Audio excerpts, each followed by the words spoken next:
हमारी ज़िंदगी में कई बार हम खुद को एक मुश्किल घड़ी में पाते हैं। कई बार हमें बड़े फैसले लेने पड़ते हैं, लेकिन हमें यह नहीं पता होता कि वह सही है या गलत। क्या उस फैसले का परिणाम हमारे जीवन में खुशियाँ लाएगा या मुसीबत। लेकिन कई बार हमारे पास सही निर्णय लेने के सुझाव नहीं होते और हम जल्दबाजी में फैसला कर लेते हैं, और उन फैसलों की वजह से हमारी ज़िंदगी सुखमय हो सकती है या फिर हमारी ज़िंदगी नरक से भी बढ़कर हो सकती है। इसीलिए सही फैसला लेने की क्षमता हमारे जीवन में सफलता हासिल करने के लिए आवश्यक है। तो चलिए आज की इस बौद्ध कहानी के माध्यम से जानते हैं कि जीवन में सही फैसले कैसे लिए जाए, और यह भी कि सही निर्णय लेने का तरीका कौन सा है। तो बिना किसी देरी के कहानी शुरू करते हैं। दोस्तों, कई साल पहले की बात है। एक छोटे से राज्य में एक बौद्ध भिक्षुक निवास कर रहे थे। सभी जगहों पर उनके ज्ञान के बड़े चर्चे थे। वह बौद्ध भिक्षुक बहुत ज्ञानी थे। उनके पास लोग बहुत दूर दूर से आते थे ताकि वे उनसे अपनी समस्याओं का समाधान प्राप्त कर सके। उनके पास कोई भी कैसी भी समस्या लेकर क्यों ना आए, वह समस्या का समाधान अवश्य करते थे। जब भी वह किसी की समस्या सुनते तो उस समस्या को बड़े ही ध्यान से सुनते, समझते, उसमें लीन हो जाते और उसके बाद कुछ देर के लिए वह आंखें बंद करते और समस्या के बारे में अच्छे से सोच विचार करते और उसके बाद उसका समाधान देते। ऐसे में कोई भी व्यक्ति उनके बारे में केवल एक ही बात सोचता था, शायद इन साधु के पास कोई ऐसी चमत्कारी शक्तियां हैं जिससे यह समाधान पूछते हैं और उसके बाद हमें वह समाधान बताते हैं। एक बार एक युवक ने उन महाराज से यह भी पूछ लिया, क्या आपके पास ऐसी कोई चमत्कारी शक्तियां हैं जिसके कारण आप हमारी समस्याओं का समाधान करते हैं, या आपके पास ऐसी कोई दिव्य दृष्टि है जिससे आप हमारी समस्याओं का समाधान खोज पाते हैं। उस युवक की यह बात सुनकर वह साधु जोर जोर से हंसने लगे, लेकिन उन्होंने उस युवक की बात का कोई जवाब नहीं दिया। उसके कुछ ही दिनों बाद उस राज्य में एक बड़ी अजीब सी घटना हुई। उस राज्य में एक बुढ़िया औरत रहा करती थी जो अपने पूरे घर में अकेले ही रहती थी। उसका कोई न था। उस राज्य से होकर 4 मित्र अपने घर की ओर जा रहे थे। वे लोग दूसरे नगर में काम करके पैसा इकट्ठा करके अपने गांव की ओर जा रहे थे। यह बात बहुत पुराने जमाने की है, जब यातायात के साधन न हुआ करते थे, इसीलिए वे लोग पैदल ही यात्रा किया करते थे। इसी कारण वे चारों मित्र अपने अपने धन को इकट्ठा करके अपने गाँव की ओर प्रस्थान कर रहे थे। उन चारों ने अपना अपना धन एक छोटी सी पोटली में रखा था और उसी पोटली में उन सबकी सारी कमाई थी। तभी उन चारों मित्रों में से एक मित्र कहता है, मित्रों, इस तरह से यदि हम अपना धन अलग अलग रखेंगे तो इससे हमारा धन चोरी हो सकता है। क्यों ना हम अपना सारा धन एक ही पोटली में रख दे, जिससे हम सब इस पर ध्यान भी दे सकेंगे और हमारा धन सुरक्षित भी हो जाएगा, और जब हम अपने गांव पहुंच जाएंगे तो हम वहां पर अपना अपना हिस्सा इसमें से ले लेंगे। उन तीनों मित्रों ने उस युवक की बात मान ली और वे सभी मिलकर अपना धन एक ही पोटली में रख देते हैं और वे सभी मिलकर अपने गांव की ओर आगे बढ़ते हैं। चलते चलते काफी समय बीत चुका था और अब रात्रि होने वाली थी। तभी आगे चलकर रास्ते में उन्हें एक घर दिखाई दिया जहाँ पर एक बूढ़ी औरत रहा करती थी। रात्रि का समय भी हो चुका था और उन चारों मित्रों को रात रुकने के लिए कोई ना कोई जगह की आवश्यकता भी थी। ऐसे में उन चारों ने मिलकर यह योजना बनाई कि वे लोग आज रात इसी घर में ठहरेंगे। इसीलिए वे चारों लोग उस घर की ओर आगे बढ़ते हैं। उस घर का दरवाजा खटखटाते हैं। तभी सामने से एक बूढ़ी औरत दरवाजा खोलती है और उन चारों मित्रों में से एक मित्र हाथ जोड़कर उस बूढ़ी औरत से कहता है, माताजी, हम अपने गांव की ओर जा रहे थे, लेकिन यहाँ रास्ते में ही रात हो गई और अब हम इतनी रात में सफर नहीं कर सकते। इसलिए हमारी आपसे विनती है कि हम आपके यहाँ पर एक रात रुकना चाहते हैं। सुबह होते ही हम यहाँ से चले जाएंगे। उस बूढ़ी औरत ने काफी देर सोच विचार किया और उसके बाद वह बूढ़ी औरत कहती है, ठीक है, तुम सभी आज रात के लिए यहाँ पर रुक सकते हो, मुझे कोई दिक्कत नहीं। मैं खाना बनाने जा रही हूँ, कहो तो तुम लोगों के लिए भी बना दूँ। उन चारों ने सहमति जताते हुए कहा, हाँ बिल्कुल। उसके बाद उन चारों मित्रों ने धन की पोटली उस बूढ़ी औरत को थमा दी और कहा, माताजी, इस पोटली में हमारे साल भर की कमाई है। हम चारों ने अब तक का अपना सारा कमाया हुआ धन इसी पोटली में रखा है और अब हम इसे आपको सौंपते हैं, क्योंकि यह हम चारों से ज्यादा आपके पास सुरक्षित होगा। हम बस इतना चाहते हैं कि यदि हम चारों में से कोई एक व्यक्ति इसे लेने आए तो आप इस पोटली को उसे मत देना जब तक कि हम चारों एक साथ इस पोटली को लेने नहीं आ जाते। तभी वो बूढ़ी औरत कहती है, ठीक है बेटा, यदि तुम चारों एक साथ आओगे तभी मैं इस पोटली को आपको सौंपूंगी, और वैसे भी आप लोग तो सुबह यहाँ से चले जाने वाले हैं। मैं आपको सुबह ही ये पोटली थमा दूंगी। वह धन की पोटली उस बूढ़ी औरत को थमा करके चारों मित्र निश्चिंत हो जाते हैं कि अब उनका धन सुरक्षित है और वे लोग खाना खाकर सो जाते हैं। अगली सुबह जब वह चारों उठते हैं तो सभी लोग अपने आगे की यात्रा के लिए तैयारी शुरू करते हैं। उन चारों नौजवानों में से एक नौजवान थोड़ा सा बदमाश था। वह अपने उन तीनों मित्रों से कहता है, भाइयों, इस बूढ़ी औरत ने हमारी रात भर खातिरदारी की है, हमें अच्छा भोजन खिलाया, सोने के लिए अच्छी जगह दी, रात भर यहाँ सर छुपाने के लिए एक अच्छा सा मकान दिया, और हमने अब तक उसके लिए कुछ नहीं किया। वह बूढ़ी औरत अकेले ही खेतों में काम कर रही है। क्या हम सभी यहाँ से जाने से पहले इस बूढ़ी औरत की मदद नहीं कर सकते? उस बदमाश नौजवान ने मन ही मन यह योजना बना ली थी कि वह किसी तरह से भी उस बुढ़िया से पोटली हासिल करके ही रहेगा। बाकी के तीनों मित्र उसकी बातों में आ जाते हैं और वे सभी मिलकर उस बुढ़िया की मदद करने अर्थात खेतों में काम करने के लिए चल पड़ते हैं। वे सभी मिलकर खेतों का काम कर ही रहे थे कि तभी वह बदमाश नौजवान अपने बाकी तीनों मित्रों से कहता है, मित्र मुझे जोरों की प्यास लग रही है, मैं जरा उस बूढ़ी औरत से पानी मांग कर लाता हूँ। बाकी मित्र भी अब तक काफी थक चुके थे, उन्हें भी जोरों की प्यास लगी थी, इसलिए वह तीनों मित्र उसे वहाँ से जाने की अनुमति दे देते हैं। जैसे ही वह बदमाश उस बूढ़ी औरत के पास पहुँचता है, वह उस बूढ़ी औरत से कहता है, माताजी अब हम यहाँ से जा रहे हैं, कृपया करके हमारे धन की पोटली हमें वापस दे दे। इस पर वह बूढ़ी औरत कहती है, नहीं नहीं, जब तक तुम चारों एक साथ ना हो तब तक मैं वो पोटली किसी को नहीं दे सकती। तुम्ही ने तो कहा था कि जब तक हम चारों एक साथ ना हो तब तक यह पोटली किसी को भी नहीं देनी है। तभी वह बदमाश उन तीनों की तरफ इशारा करते हुए कहता है, लाऊं। उन तीनों ने सोचा कि हमारा मित्र हमारे लिए पानी लाना चाहता है, इसलिए वह हमसे आज्ञा मांग रहा है। तभी उन तीनों मित्रों ने इशारे में उस युवक से कहा, हाँ हाँ ठीक है, ले आओ। यह देख उस बुढ़िया को यह लगने लगा कि अब यह चारों यहाँ से जा रहे हैं और यह अपनी पोटली मांग रहे हैं, इसलिए उस बुढ़िया ने वह पोटली लाकर उस बदमाश के हाथों में रख दी और वह बदमाश उस पोटली को लेकर वहाँ से चला गया और बाकी के तीनों मित्र अपने खेत के काम में व्यस्त हो जाते हैं। कुछ देर के बाद जब वह तीनों खेत का काम करके वापस लौटते हैं और बुढ़िया से कहते हैं, माताजी हमारा मित्र जो यहाँ पानी पीने आया था वह कहाँ गया। इस पर वह बुढ़िया कहती है, क्या वह पानी पीने आया था? पर वो तो कह रहा था कि हम चारों यहाँ से जा रहे हैं, कृपया करके हमारे धन की पोटली हमें थमा दे। तब तीनों बड़े आश्चर्य होकर उस बुढ़िया से कहते हैं, माताजी हमने भला वह पोटली कब मांगी थी? हमें तो प्यास लगी थी और हमने पानी के लिए इशारा किया था। तभी बूढ़ी औरत उन तीनों से कहती है, परंतु अब तो वह पोटली लेकर जा चुका है। तभी वह तीनों मित्र सर पकड़कर रोने लगते हैं और कहते हैं, माताजी उसमें हमारा सारा कमाया हुआ धन था जो वह अकेले लेकर भाग चुका है। हमने तो आपको कहा था कि जब तक हम चारों एक साथ ना आए तब तक आपको वह पोटली किसी को नहीं देनी है। फिर आपने ऐसा क्यों किया?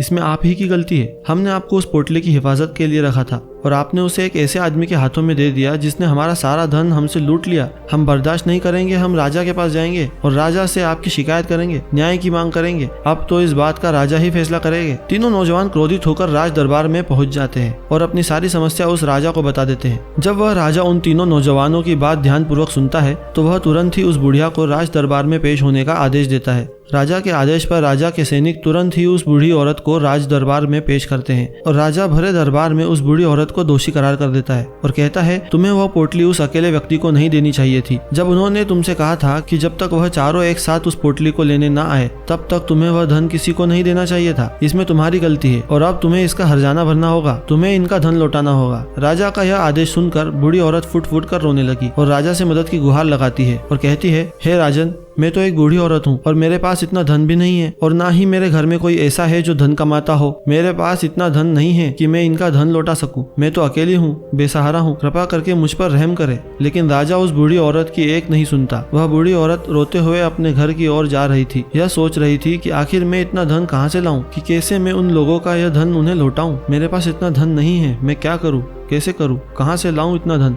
यदि मैंने उसका धन नहीं लौटाया तो मुझे राजा मार डालेगा। वैसे भी मेरी ही गलती है। जब उन चारों ने मिलकर मुझसे कहा था कि जब तक हम चारों एक साथ ना आए तब तक वह पोटली किसी को नहीं थमाना है, फिर भी मैंने वह पोटली केवल एक व्यक्ति को थमा दी। इसमें गलती तो मेरी ही है। वह रोते रोते यह सारी बातें सोचते हुए अपने घर की ओर जा रही थी। तभी रास्ते में उस बूढ़ी औरत को वही संत मिले जो उस नगर में किसी भी समस्या का समाधान बड़ी ही सरलता और सहजता से करते हैं। उन्होंने उस बूढ़ी औरत से कहा, क्या बात है बेटी, क्यों रो रही हो? इस पर बूढ़ी औरत उस संत को सब कुछ सच सच बता देती है और कहती है, हे महाराज, इसमें गलती तो मेरी ही है। उन चारों ने तो पहले ही कहा था कि जब तक वे चारों एक साथ ना आए तब तक वह पोटली मुझे किसी को नहीं देनी है, लेकिन मेरी ही मत मारी गई थी जो मैंने वह पोटली केवल एक व्यक्ति को थमा दी। वह उनका सारा धन लेकर वहाँ से भाग गया। लेकिन अब मुझे यह समझ नहीं आ रहा कि मैं वह सारा धन कहाँ से लाऊं, कैसे जुटाऊं। मेरे पास इतना धन नहीं है और राजा ने तो आदेश भी दिए हैं कि मुझे उनका धन लौटाना ही पड़ेगा, लेकिन मैं यह समझ नहीं पा रही कि इतना सारा धन मैं कहाँ से लाऊंगी। तभी वह संत उस बूढ़ी औरत से कहते हैं, शांत हो जाओ, मैं कोई ना कोई रास्ता जरूर निकाल दूंगा। इतना कहकर वह संत वहीं पर बैठ जाते हैं, ध्यान करने लगते हैं। कुछ देर के लिए आंखें बंद कर सोचते हैं, विचार करते हैं। मौन रहकर वह समस्या का समाधान निकालते हैं और उसके बाद वह उस बूढ़ी औरत से कहते हैं, बेटी, राजा ने किया है वह बिल्कुल गलत है। आपने जो किया उसमें आपकी कोई गलती नहीं, राजा का फैसला गलत है। उन संत के इतना कहने पर बूढ़ी औरत चुप हो गई और यह सोचने लगी कि आखिर राजा का फैसला कैसे गलत हो सकता है। राजा तो सभी के लिए न्याय ही करते हैं और वह कभी किसी का बुरा नहीं करते। फिर आखिर आज राजा का फैसला कैसे गलत हो गया? उन संत और उस बुढ़िया की बात आसपास के खड़े सभी लोग सुन रहे थे और वे लोग भी अचरज में थे, क्योंकि राजा का फैसला कैसे गलत हो सकता है? राजा ने तो बिल्कुल सही फैसला लिया है। इस बूढ़ी औरत ने ही गलती की है। उन चारों का धन केवल एक ही को थमा दिया। ऐसे में इस बुढ़िया को उनका धन तो लौटाना ही चाहिए। राजा ने गलत फैसला कहाँ किया है? तभी वह संत उस बूढ़ी औरत से कहते हैं, जाओ और राज दरबार में कह दो कि हे राजन, आपका फैसला गलत है और सही क्या है गलत क्या है इसका फैसला मैं करूंगा। पहले तो बूढ़ी औरत इतनी हिम्मत ही नहीं जुटा पा रही थी कि वह राज दरबार में जाकर राजा को यह कहे कि राजन, आपका फैसला गलत है, लेकिन जैसे तैसे उसने हिम्मत जुटाई और वह वापस राज दरबार लौटी। उसने डरते हुए भरे राज दरबार में राजा से बड़ी थर्राती हुई आवाज में कहा, हे राजन, आपने जो फैसला किया है वह फैसला गलत है। इतना कहकर उसने राजा को सारी बात सच सच बता दी। उस बूढ़ी औरत की बात सुनकर राजा बहुत क्रोधित हुआ। राजा ने उस बूढ़ी औरत से कहा, कौन है वह संत जिसने मेरे फैसले को गलत बताया? क्या उन्हें नहीं लगता कि मैंने सही निर्णय लिया है? मैं हर रोज कई निर्णय लेता हूँ, कई फैसले करता हूँ, लेकिन आज तक कभी किसी ने मुझसे यह नहीं कहा कि मेरा फैसला गलत है। यदि उन संत ने मुझे सही फैसला ना सुनाया, उन्हें फांसी की सजा दे दूंगा। यह बात पूरे नगर में फैल गई। सभी लोग यह जानने के लिए हैरान थे कि आखिर वह साधु ऐसा कौन सा फैसला सुनाने वाले हैं जो राजा से भी उचित होगा, जिसमें सबके लिए न्याय होगा। राजा ने सैनिकों को तुरंत ही आदेश दिया कि जाओ और संत को राज दरबार में लाओ। राजा की आज्ञा के अनुसार वे सैनिक तुरंत ही उन संत को लेने के लिए निकल पड़े। वे लोग कुछ ही देर बाद उन संत को लेकर राज दरबार पहुंचे। राज दरबार में सभी लोग उपस्थित थे और सभी लोग उन संत के फैसले का इंतजार कर रहे थे। उन संत को देखकर राजा कहता है, महाराज, आपको ऐसा क्यों लगता है कि हमने जो फैसला किया है वह गलत है? इस बुढ़िया ने यह वादा किया था कि वह चारों लोगों को एक साथ ही वह पोटली देगी, फिर आखिर उसने अपना वादा क्यों तोड़ा? इसने यह गलती क्यों की कि इसने केवल एक ही को पोटली थमा दी और वह उनका सारा धन लेकर यहाँ से भाग गया? तो क्या इसमें इसकी कोई गलती नहीं है? क्या इसे इनका धन नहीं लौटाना चाहिए? इस पर वह साधु बड़ी विनम्रता से राजा से कहते हैं, हे राजन, यह आपका फैसला था, लेकिन मैं आपसे कुछ कहना चाहता हूँ। इस पर राजा कहता है, ठीक है, कहिए, आप क्या कहना चाहते हैं? इस पर वह साधु बड़ी विनम्रता से राजा से कहता है, हे राजन, जैसा कि वादा किया गया था कि पोटली एक साथ उन चारों को दी जाएगी, तो अभी तो यह केवल 3 है, चौथा कहाँ है? तो इनसे कहिए कि यह लोग यहाँ से वापस जाए और अपने उस चौथे मित्र को यहाँ लेकर आए, तभी इनका धन वापस किया जाएगा। और वादा भी ऐसा ही किया गया था कि जब तक चारों लोग एक साथ ना हो तब तक उनका धन उन्हें नहीं लौटाया जाएगा। और यदि यह बूढ़ी औरत इन तीनों को धन लौटा देती है तो यह बूढ़ी औरत अपना वादा तोड़ देगी और यह सही नहीं है। इसीलिए यदि आप चाहते हैं कि इनका धन लौटाया जाए तो पहले इनसे कहिए कि यह लोग जाए और अपने उस चौथे मित्र को यहाँ पर वापस लेके आए। उस राज दरबार में हर कोई इस बात को सुनकर बहुत खुश हुआ। सभी ने उन संत की बहुत तारीफ की। राजा भी उन संत के इस फैसले से पूरी तरह से सहमत था। राजा तुरंत ही उन संत के सामने सिर झुका लेता है और हाथ जोड़कर उनसे कहता है, हे महाराज, आपका यह फैसला इतना सही कैसे हो सकता है? आखिर ये बात मेरे दिमाग में क्यों नहीं आई? मैंने इस बात को इस तरह से सोचा क्यों नहीं? तभी वह साधु उस राजा से कहते हैं, हे राजन, आपके पास और भी काम होते हैं, आप दिन भर व्यस्त रहते हैं और आपको जल्दबाजी में फैसले लेने पड़ते हैं। आपने इस मामले को सुना समझा, लेकिन इसे देखने में आप गलती कर गए। इसे आपने केवल ऊपरी तौर पर देखा, आपने इसकी गहराई तक जाने का प्रयास तक नहीं किया। यदि आपने इस मामले की गहराई को देखा होता, समझा होता, तो आप भी इसी नतीजे पर आते। जब तक हम किसी मामले की गहराई तक नहीं जाते तब तक हम उसका सही समाधान नहीं निकाल सकते। लेकिन हम में से अधिकांश लोग तो अपने फैसले केवल जल्दबाजी में लेना चाहते हैं, भले ही वो मामला कितना भी गंभीर क्यों ना हो। हमें तो बस अपना हक चाहिए, हमारा नाम होना चाहिए, भले ही फैसला हमारे लिए आगे चलकर नुकसानदायी क्यों ना हो। लेकिन हम तो उस मामले की गहराई तक जाने के लिए सोचते तक नहीं है। तभी वह राजा उन संत से कहता है, हे महाराज, क्या आपके पास कोई दिव्य शक्तियां हैं? क्या आपके पास ऐसी कोई चमत्कारी शक्ति है जिससे आप सवाल करते हैं और बदले में वह आपको जवाब देता है, जिस कारण आप सटीक और सही समाधान बता पाते हैं? राजा की यह बात सुनकर वह संत मुस्कुराने लगे और राजा से कहते हैं, हे राजन, यह सवाल मुझसे कई लोगों ने पूछा है और मैंने कभी किसी का कोई जवाब नहीं दिया, लेकिन आप इस राज्य के राजा हैं, इसलिए मैं आपके इस प्रश्न का उत्तर देता हूँ। आप में से कई लोगों को यहाँ ऐसा लगता है कि मेरे पास कोई ऐसी शक्तियां हैं जिससे मैं बात कर सकता हूँ, जिससे मैं कोई भी समस्या का समाधान पा सकता हूँ। लेकिन मैं आप लोगों को एक बात सच सच बता देता हूँ, मेरे पास ऐसी कोई शक्तियां नहीं है। मैं तो केवल हर मामले की गहराई तक सोचता हूँ, उस बात पर विचार करता हूँ, और जब मैं विचार करता हूँ तो मेरे सामने कई सारे समाधान आते हैं, और जो समाधान मेरे सामने आते हैं मैं उन पर भी विचार करता हूँ, उनके बारे में भी गहराई तक जाता हूँ। और जब मुझे लगता है कि इस समस्या का समाधान यही होना चाहिए, तभी मैं समाधान उस व्यक्ति को देता हूँ ताकि वह अपनी समस्या का समाधान कर सके। अब आप ही सोचिए, आप जल्दबाजी में यह फैसला लेकर इस बुढ़िया का जीवन पूरी तरह से बर्बाद कर देते। हमारा पूरा जीवन केवल एक फैसले पर निर्भर करता है। यदि वह फैसला सही हुआ तो हमारा जीवन अच्छा बन जाएगा, और यदि वह फैसला गलत निकला तो हमारा जीवन नर्क से भी बदतर हो सकता है। इसीलिए यदि आप सही और सटीक फैसला लेना चाहते हैं तो आपको मौन रहना सीखना पड़ेगा। मौन रहकर उस पर विचार करना सीखना होगा, क्योंकि हमारे फैसले ही हमारा भविष्य तय करते हैं, हमारी जिंदगी का अगला पड़ाव तय करते हैं। फिर चाहे वह फैसले छोटे हो या बड़े, वे ही हमारी जिंदगी को निर्धारित करते हैं। इसीलिए सबसे पहले हमें सही फैसले लेने के लिए मौन रहना सीखना आवश्यक है, उन पर विचार करना आवश्यक है। और जब आप ऐसा करते हैं तो आपके सामने एक ही समस्या के कई सारे समाधान निकल कर आते हैं। और जब आप उन पर गौर करेंगे तो आपको यह समझ में आएगा कि उन फैसलों का समाधान कैसा होना चाहिए, कि समाधान से आपको क्या फायदा होगा और क्या नुकसान होगा। या उस समाधान पर सोच और विचार करने के बाद ही आप इस बात को समझ सकते हैं, और तभी आप यह निर्णय भी ले सकते हैं कि क्या यह समाधान उचित रहेगा या नहीं। और यह सब संभव हो सकता है यदि हम कम बोलना शुरू करें। अब पूरी तरह से मौन हो जाए, इसका अर्थ यह है कि आप भीतर से शांत हो जाए। और जब आप भीतर से शांत होने लगते हैं तो आपका मन स्पष्ट होने लगता है, साफ होने लगता है, और आप किसी भी चीज़ पर सोच विचार कर सकते हैं। और जब आप भीतर से शांत होने लगते हैं तो आप ऊपर से भी कम बोलते हैं। और जब आप धीरे धीरे कम बोलने के आदी हो जाते हैं तो आप साफ और स्पष्ट तौर पर सोच और समझ पाते हैं। आपके विचारों में शुद्धता आ जाती है, जिससे आपको यह साफ और स्पष्ट देखने को मिल जाता है कि कौन सा फैसला सही होगा, कौन सा फैसला गलत होगा, आपको उस परिस्थिति में क्या करना चाहिए और क्या नहीं करना चाहिए। लेकिन हम में से अधिकांश लोग अपने आप को सही साबित करने के लिए, अपने आप को ऊंचा साबित करने के लिए अत्यधिक बोलते हैं। और इतना बोलते हैं कि हर कोई उनकी बातों को गंभीरता से नहीं लेता। उन्हें ऐसा लगता है कि मानो ज्यादा बोलना ही हमारे लिए हमारा शस्त्र है, लेकिन वह यह भूल जाते हैं कि वह अत्यधिक बोलकर मूर्ख बन रहे हैं। लोग हमारा मजाक बनाते हैं, हमें मूर्ख समझते हैं, हमसे दूर रहने लगते हैं क्योंकि उन्हें हमारी बकबक अच्छी नहीं लगती। लेकिन जब आप भीतर से शांत होने का प्रयास करते हैं और धीरे धीरे भीतर से शांत होने लगते हैं तो आप खुद ब खुद कम बोलना शुरू करते हैं।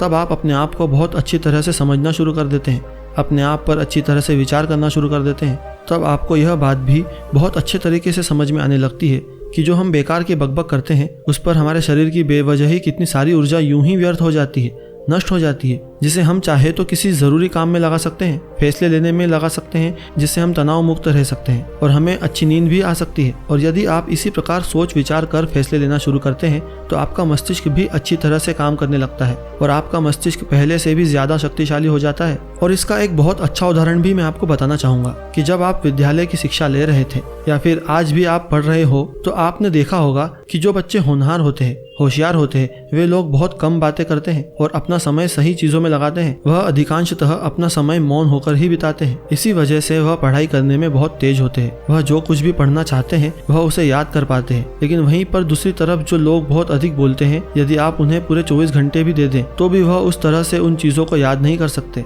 जिस तरह से वह मौन रहने वाले बच्चे उन बातों को याद रख लेते हैं। और महान चाणक्य ने भी यही कहा है कि जो व्यक्ति यह समझ जाता है कि उसे कब, कहां और कितना बोलना चाहिए, उस व्यक्ति को सफल होने से कोई नहीं रोक सकता। और आप इतिहास उठाकर देख सकते हैं, आज तक जो भी लोग महान हैं, जो लोग भी सफल बने हैं, उन लोगों की आदत बहुत कम बोलने की है। उनका पूरा ध्यान केवल अपने लक्ष्य पर होता है और अपना पूरा समय वह अपने लक्ष्य को पाने में ही लगा देते हैं। इसीलिए आपको भी यह आदत अपने जीवन में उतार लेना चाहिए। और कम बोलने का अर्थ यह नहीं है कि आप ऊपर से कम बोले, बल्कि आप भीतर से कम बोलिए, भीतर से शांत रहिए। यदि आप रोज इसका अभ्यास करते हैं तो केवल कुछ दिनों में ही इससे होने वाले लाभ आपको आपके सामने नजर आने लगेंगे। दोस्तों, आपने आज के इस वीडियो से क्या सीखा वह मुझे आप कमेंट में बता सकते हैं। इसी के साथ उम्मीद है कि आपको आज की वीडियो पसंद आई होगी, तो इस वीडियो को उस इंसान को शेयर करें जिसे यह कहानी सुनने की जरूरत है और उसी के ठीक बाद चैनल को सब्सक्राइब करिए। तो चलिए फिर मिलते हैं ऐसे ही एक नई वीडियो में एक नए मैसेज के साथ। तब तक के लिए अपना ख्याल रखें। धन्यवाद और नमो बुद्धाय।